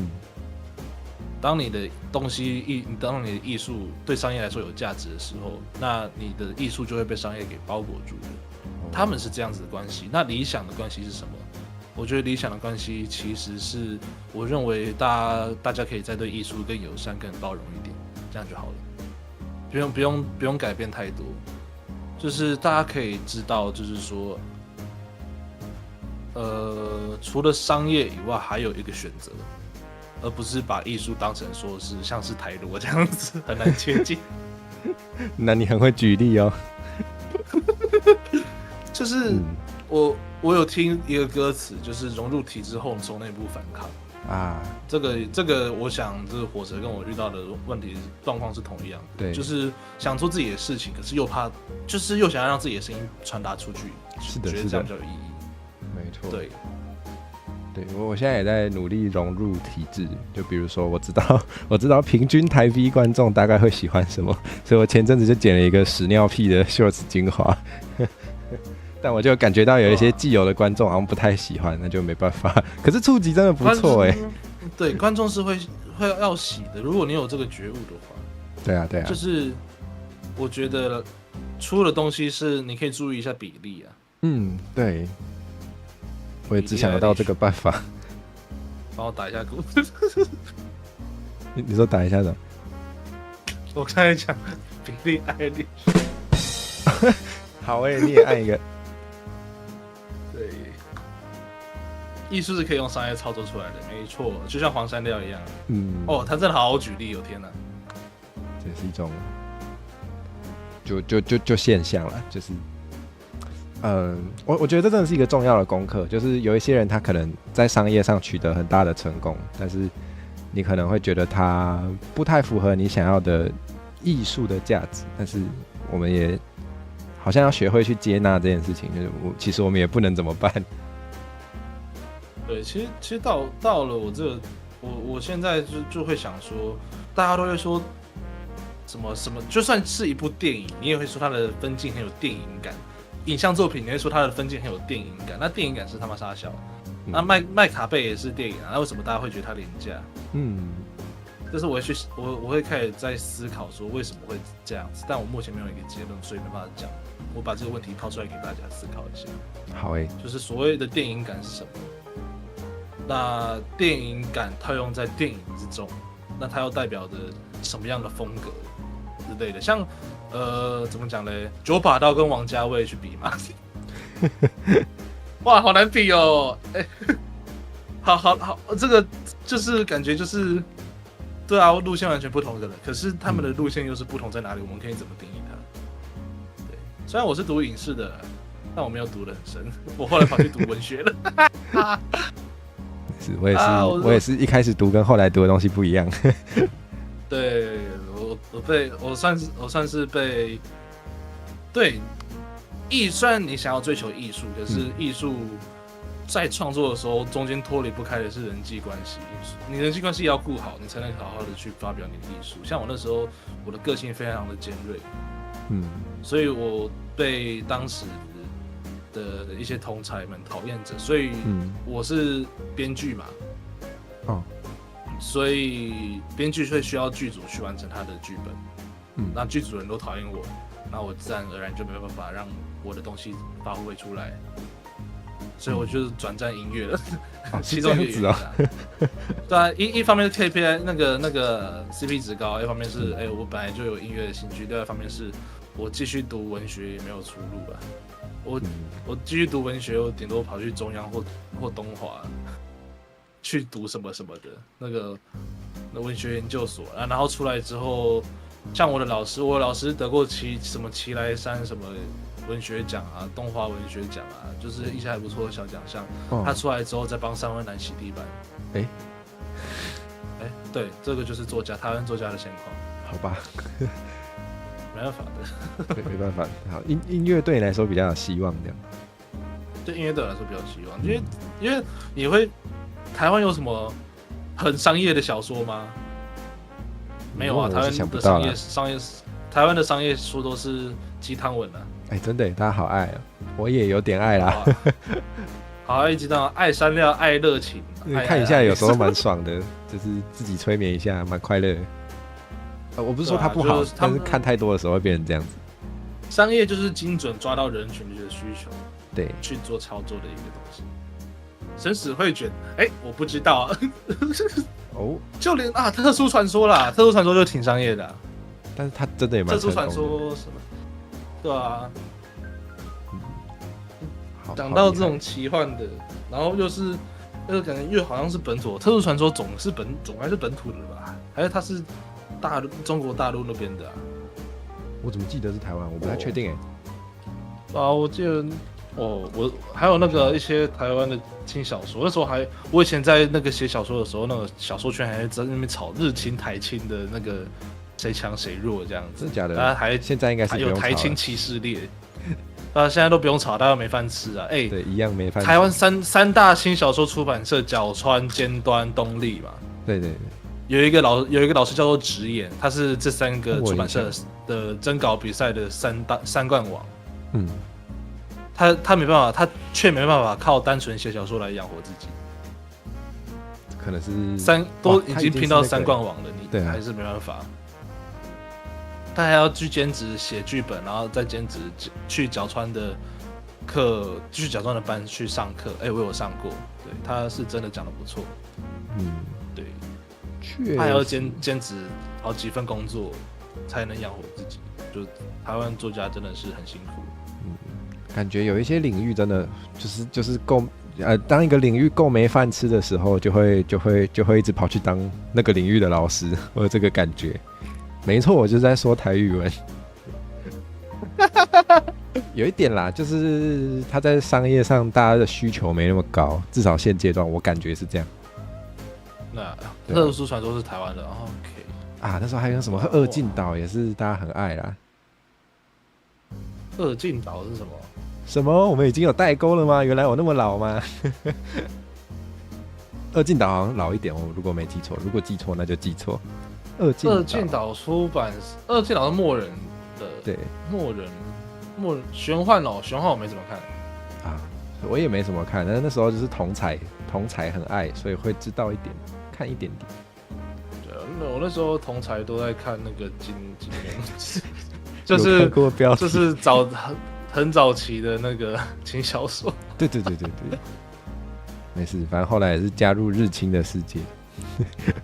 对，台青也有啊，那亚明嘛，亚明老师写的啊，也是有名。哎、后来他有拍成电影，我觉得很赞哎，谢金燕演大姐，我觉得超酷的。哦，好酷哦！好，有机会补一下。对啊，看一下那，哎、你给我的访纲没事，跑去哪？我觉得我们时间可以来问个最后一题，这题很简单啦，但我蛮期待的，就是想要邀请你分享一下你喜欢的艺术家，然后你也可以分享一下他怎么启发你的。我喜欢的艺术家哦，可以不限一位。我找一下哦，我会直接举2位，好啊一个是杜象，马塞尔·杜象，一个是雷内·玛格丽特。哇，杜象，你的举例好，好不俗哦，这样讲对吗？没有不俗吧？我觉得，我觉得杜象很值得大家喜欢啦、怎么了？我觉得他是一个很值得被大家喜欢的人。确实是该知道，真的是该知道的人。就是我觉得怎么讲嘞？就我第一次看到喷泉的资料的时候，我觉得，哇，就好像是跨越时空的心灵之友的感觉。你也想做那样子的作品？我真的好喜欢他的他这样子做的事情，他做的事情，我真的好喜欢。有够鸡掰，但是很有意思。懂。就是你把一个小便斗，然后你说的是喷泉摆在美术馆里面，对，然后他签自己名字。对。那我自己就是也比较喜欢超现实啊，然后什么我看一下，还有那个打反艺术。哦，你喜欢打主义的？他对我的影响是什么？我目前我没有受他，我其实没有，我不觉得我有受到他的影响。但是你喜欢，对我喜欢，这也很重要，我觉得这也很重要。就是影响的话，就是说你原本不喜欢，但是你变得喜欢了。但是我原本就是喜欢这东西，而我找到了它。了解。我觉得我对杜象的印象更像是这种感觉，就是有个就是你说的跨越时空的心灵之友，我觉得蛮有意思的。对，然后雷内玛格丽特的话，他则是他其实也没有到真的影响我，他是我另外一个心灵之友。好酷啊！对，他也是超现实的。你的朋友都好厉害啊！对，我的朋友都真的是不得了哦，好开心、哦。你朋友红很久了。对啊，就玛格丽特，雷内玛格丽特，他的大家会想到他，就会想到人子跟那个嘛形象的叛逆两幅画。形象的叛逆就是你就是他妈画一个烟斗，然后你说这不是烟斗啊？对哦，这很经典。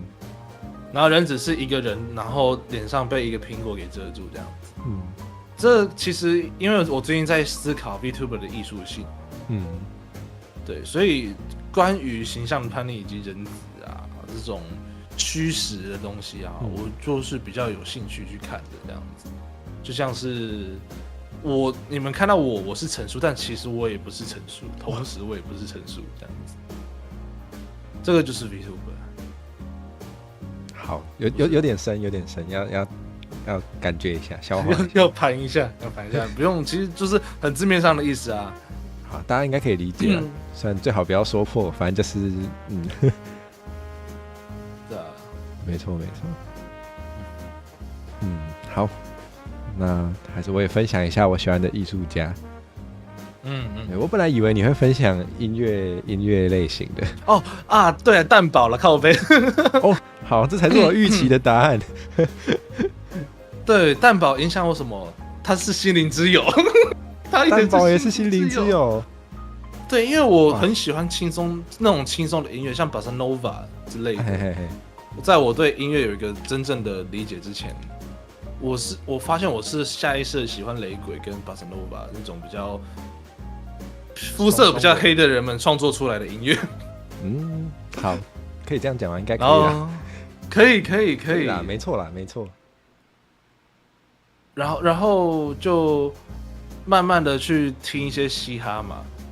后来之前中国有嘻哈爆红的时候啊，像我那时候也是听我好喜欢盖我很喜欢那种 trap 风格的音乐，然后后面慢慢听，觉得trap 好像有点太心浮气躁了，然后后来听，越听的风格越听越冷静。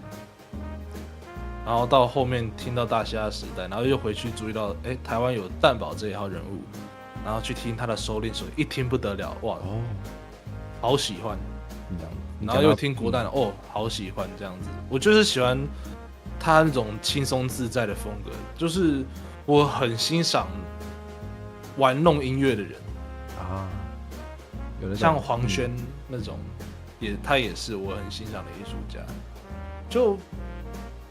我觉得创作是自由的，就算你有一些乐理，就算你有一些那个，你有乐理的基础，你有一些理论的基础，但是我觉得你不可以忘记的是，你在创作这件事情，你心中的一个浪漫，有点玩心嘛。对，你要玩它，要不然就不好玩就没有用了。你不好玩，那你做这个干嘛？懂。你不开心的话，你做这干嘛？回到我们最开始差不多1个小时前讲的爽，我们要爽，一直爽，玩音乐爽不爽？爽，那就玩。哇，你这样讲，玩就对了。我也觉得你变我心灵之友的感觉，有强迫交朋友。就那个Angusa， 我都这样念，我也不知道对不对。Angusa 讲中国怪人，我会想到另外一部电影《红磨坊》。我把《红磨坊》这个名字抛出来给你，你可以自己去看。好，我继续讲那个刚才的话题。那个我看讲到哪里啊？我想一下。就是蛋堡的那个音乐风格，我尤其喜欢他的家常音乐。应该说我是因为回来听台饶之后，我发现，靠北蛋堡是谁啊？那个家常音乐又是什么啊？然后他就 Remy 跟你同学说，这里饶舌特别多，这是我们家的家常音乐。然后后来我才慢慢去发掘说嘻哈这东西，然后去发现说蛋堡他心中的音乐是什么，他为什么会做家常音乐这张专辑。然后我自己是很喜欢那种，我那时候的艺术观是生活你要把艺术做好，你要把创作做好，你就要把生活过好。但蛋堡就是这种方面的极致。他把自己身为人夫人父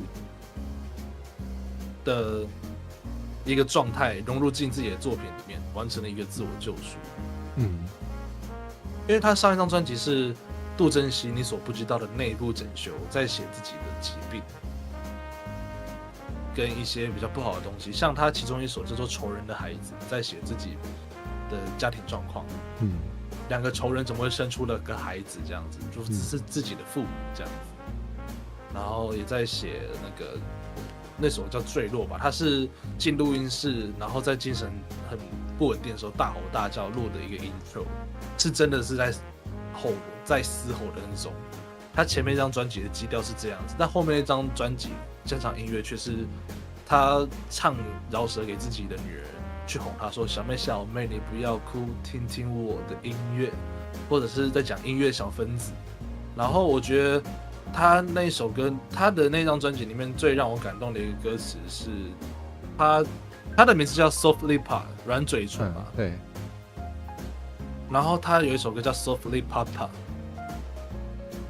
就是再加一个 PA 就变成有一个爸爸的意思在。我找一下他的那个歌词。好啊。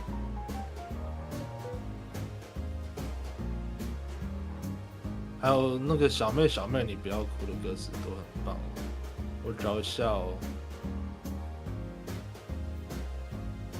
就先讲那个他如果要讲他的歌词的话，我喜欢的真的很多。家常音乐这张专辑应该是真正到有影响到我，就是影响到我的行文方式。对，像看一下，先讲一下《Softly Papa》这首歌好了。他这首歌是在讲说自己身为爸爸的感觉，就像他前面唱到沙哑的声音，那是我；胡子垮垮的背影，那是我；舞台上的明星，嘿，那是我；又在耍自闭，对，那是我。对我自己说，杜振熙，你看看你，不照镜子就忘了已经30几。这样子，想要保持真实，那是否有需要表现的那么赤裸？这样子，他就是在给自己一个反省，然后又提到自己的老爸，就还没到我老爸那种时候，他说没法平静，那就持咒，怎么还在学着长大，精通饶舌，还在学着讲话，烦恼和困惑还在想他，我都还没搞懂，就变成 Softly Papa。因为蛋堡跟他的老婆是奉子成婚的，而且他们好像那时候才刚交往半个月。干，蛋花就怀了，就他突然从一个自由人变成一个人夫的状态，他真的还没搞懂，就变成 Softly Papa。然后后面他再唱到说，现在 Softly Papa 的人生除了前进没有他法，不再年轻，那岁月没有原因，也终究要结束它吧。讲哇，这句话其实写的无奈又有点洒脱，我觉得非常棒。然后还有写到说，带着孩子寻梦是否变成徐福？哪里还有厂？哪里是去住？哪里还有港？就让我听你叙述。就是哇，开始有那个传承的感觉出来了。女儿在跟爸爸分享说她的生活。然后我看一下后面的歌词是，后面的歌词我想讲的是那个小妹小妹不要哭那边，就她真的是融入了很多父爱在里面。它里面有一个，他小妹小妹不要哭这首是，就真的好像是在写给他的女儿蛋花的一首歌。我看一下，那时候我看到最感动我自己就是有点想哭哭的歌词是那个，有天你会忘了我们曾经一起唱歌跳舞，把我锁在房门外。又有天当你怀念起我在身边，放我的歌我依然在。当然不一定要听我歌，可以选你喜欢的听，只要永远有颗爱音乐的心，带你穿越世界的火与冰。那么就算无奈的我已经不在，小分子里也会藏着我的爱。就是一个爱是用音乐传承的一个点，我就觉得哇 ，God damn！ 而且他写有天你会忘了我们曾经一起唱歌跳舞，把我锁在房门外。他是在预设女儿的叛逆期，然后他写这首歌的。写这句歌词啊，我有听他在马世芳那边的那个专访，嗯，他写这句歌词的原因是他看到他的女儿在就是开门关门，然后用门缝偷看爸爸做东西，这样他有想到说以后说不定会变成说就对被锁起来这样子。哇，对，然后他中间穿插了很多那个女儿的声音的 sample 这样子。像 Softly Papa 的时候，他就是 Softly Papa， 然后后面会接一个女生，那个小女孩的声音，就是淡化的声音，接一个 Papa 叫爸爸的这样子。他这首歌里面就是真的是融入了他的家庭，所以他才把它取叫加长音乐。这样我觉得他的整个专辑的概念啊，跟歌曲的意义都非常的棒。他就是怎么讲呢？他影响了我行文方式，跟我在创作歌曲，还有在想音乐的概念的时候，我的完整度我会想要去比照蛋堡这样子，我会希望自己有一个够深的体悟之后，我去创作一个 EP，就像现在我出道2周年了，但是我接触 VTuber 已经也从2019、2020开始接触，我觉得我现在对 VTuber 有一个一定程度的理解了，我现在可以写了，所以我才把朋友红的，然后接下来二三部曲的内容也大概构思出来。对，我想要表达的，像蛋堡他是表达加长音乐去写自己的家嘛，那我是想要说 Neverland 去形容 VTuber 这个世界。对，然后这方面就不用讲太多了，因为毕竟今天是聊艺术，不是聊我的专辑。你说那个你是礼拜六会多讲一点，对不对？关于你的那个，关于礼拜六会单纯的讲那个，是会单纯的讲朋友红了这首歌的幕后制作这样子。好那要不要宣传一下？要不要宣传一下哦？对，如果你们喜欢，就是几点开哦？星期六的晚上9点。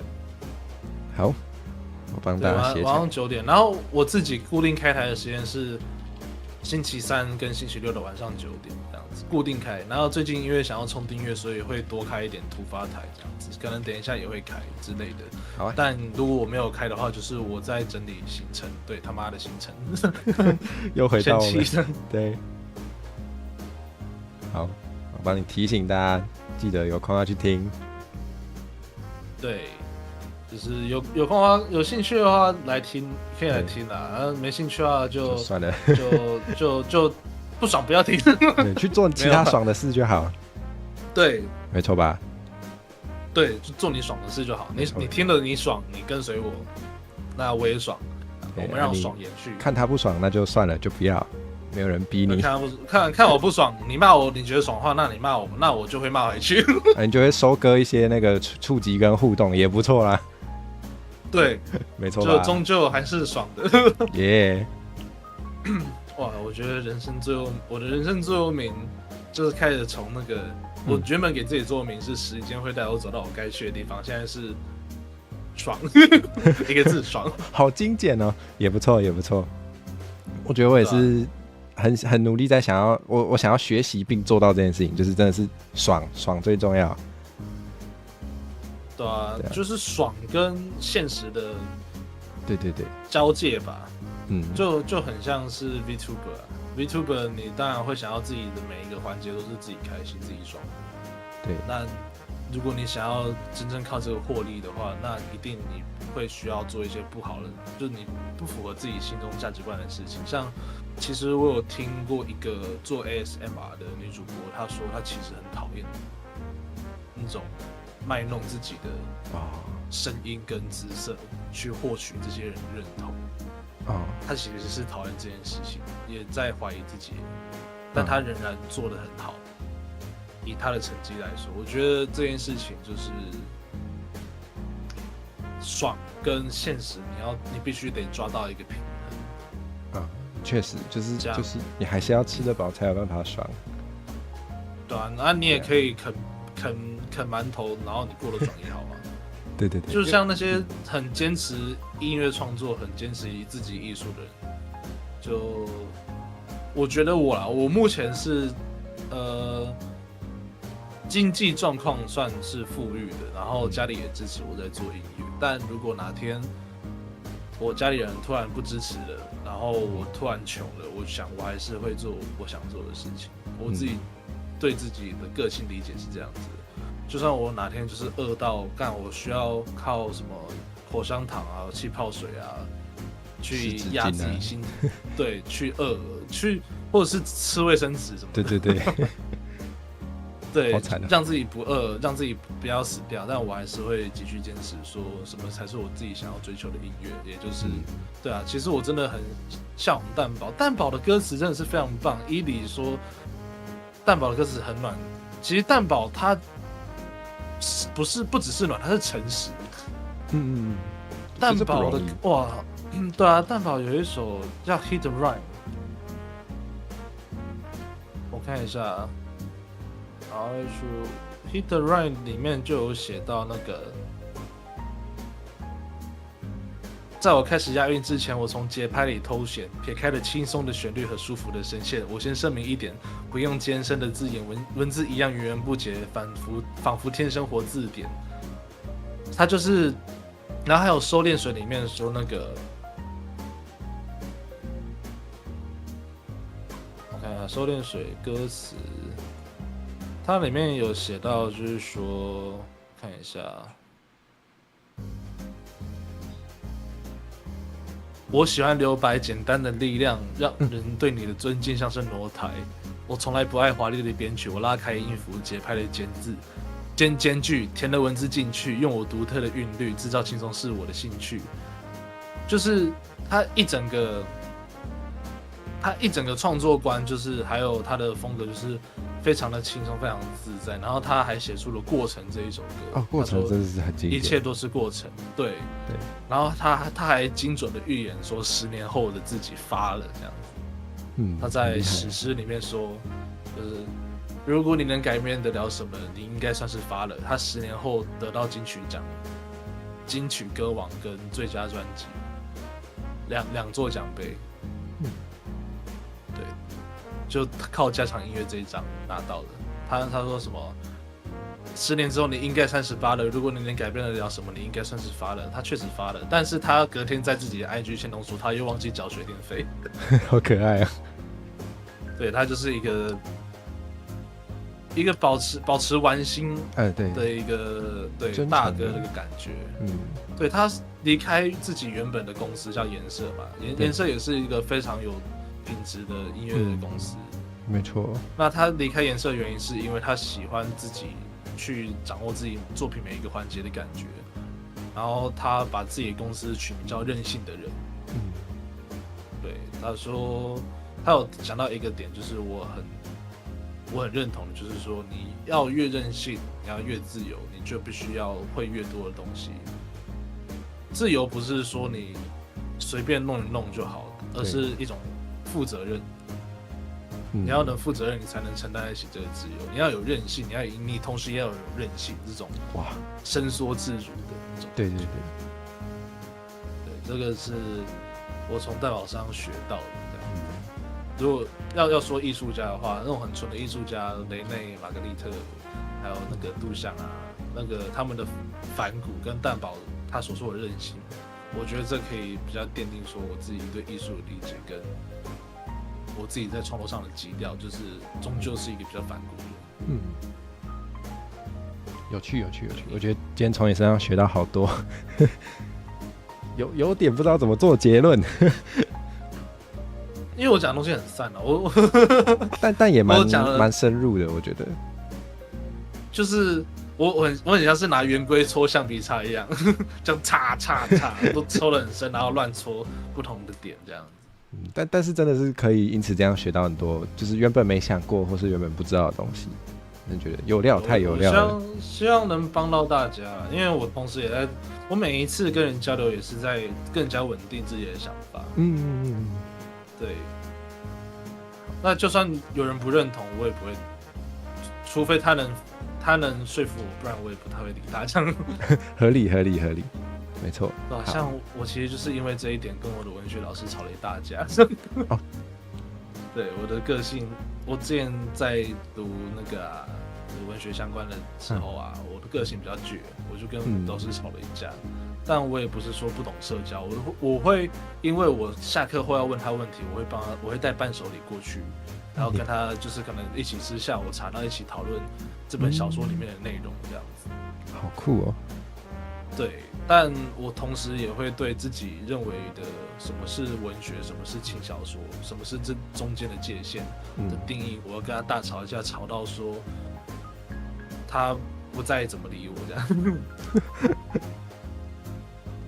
对，就是你有一个有所坚持。对，但坚持不代表说没礼貌了，我那时候是偏没礼貌的。就是你也成长了，就你可以坚持，把这个坚持放心里，你不一定要去让别人去理解你的坚持，就像是你不可能你一个作品会让大家喜欢，就像是我有很直接的听到，就是有人在评论金币奖的时候，他说我很讨厌饶舌的，就听到的时候心里固然会不太开心，但就是对啊，你得理解，就是不是每个人都会喜欢你的创作媒介，就算你获得了一个还不错的成就，终究有人恨你的，那是一定。对啊。那我们今天时间好像也差不多了，那实在是很感谢陈树今天来跟我聊很多艺术的事情，我收获有点太多了，我等一下需要消化一下。对，就是真的有很多我原本不知道的东西，然后就是我本来知道你很有料，但我没有想到有料到我难以承受这样子。那就是希望以后如果没有啦，没有啦，这个就是希望以后还有机会可以再多聊一下，或是如果有机会能合作，当然也不错。那就是期待你日后活跃的精彩表现。真的，我真的觉得我就是虽然我比较少讲，但是我真的觉得陈述的作品真的是蛮。我直接讲，就是跟一般其他平均 VTuber 的东西蛮不一样的，是我比较觉得。因为我比的对象不是 VTuber 啊，是没错，我是 VTuber，但是我比的对象是线上饶舌歌手，是没错。我想要打倒的对象，其实我喜欢蛋堡嘛，但是我想要打倒他。懂。这我觉得欣赏跟想超越他那种对，像希尔也是啊，其实我就是。我觉得勒万很屌，但是我一样想要打倒勒万这样子。那我们有机会一定啊，我也要。对，现在我跟他的机会就来了。什么意思？我们现在是直接在那边宣战这样子。我没有跟希尔组当面宣战过，我都只是在后面口嗨。那我们，但我觉得他应该也是有心理准备，就是会被你扁这样子。没有，这两首会有一个，他其实早就有一个心理准备了。他当初是有。他入围名单的时候出来的时候，他有挺惊讶，然后他有跟我说，他以为勒万跟朋友红了会经历一场厮杀过后选出一首，他没有想到是两首一起进啊。对，表示两首都很屌啊。对啊，就希望啦，就是但那个录音版本因为录得太赶了，所以其实有落拍，就听得出来的人就听得出来。我应该是听不出来的就会觉得很屌。但对不起，我其实没有很厉害。就耳朵这东西是可以练的啦。我一开始也完全认不出来自己有没有唱对 key 啊。好像是。除了毛细胞死掉长不出来之外，大部分很多是可以练的，没错。对，毛细胞死掉是真的长不出来哦。那个真的没办法。大家听东西的时候还是要注意一下，可以买耳塞。如果喜欢跑演唱会的人的话，可以买耳塞，耳塞很有用。好，学到了，这个我也没我推荐深海瑟尔，对，推荐深海瑟尔的耳塞，但我自己用的是别款。它是我用的，因为我深海瑟尔的耳塞就是它没办法去调那个限制的那个音量大小，因为我是买一个3档式转换的耳塞。它可以用在比如说一般的 social 环境，你不想要它的声音太大，但你也不想要听不清楚，你就可以带着，然后调1档，然后2档是一般路上通勤的时候，路边的车的声音太大，但是你总不能完全听不见嘛。对，所以它就是帮你调一定的音量，然后第3档就是冥想状态。就是你需要冥想一个人静静，你不需要任何声音的时候，你就戴上去，你只会听到自己的呼吸声之类的。好我觉得我听力越来越差，我应该要去弄一个。对，要去买一个。好好，虽然技术上来说应该是2个嘛，因为有左耳右耳。这个好，这个应该打鼓吧？好烦啊！好，要打鼓吗？好，等一下。等下，这个我来，交给我来。好，你来。这个不是打鼓，这个要这个。哦，好，好，好，这个好烦哦！我们现在变成从音效版得到那个懵懂的快乐，好棒。好，那我们就这样莫名其妙的结束好了啦。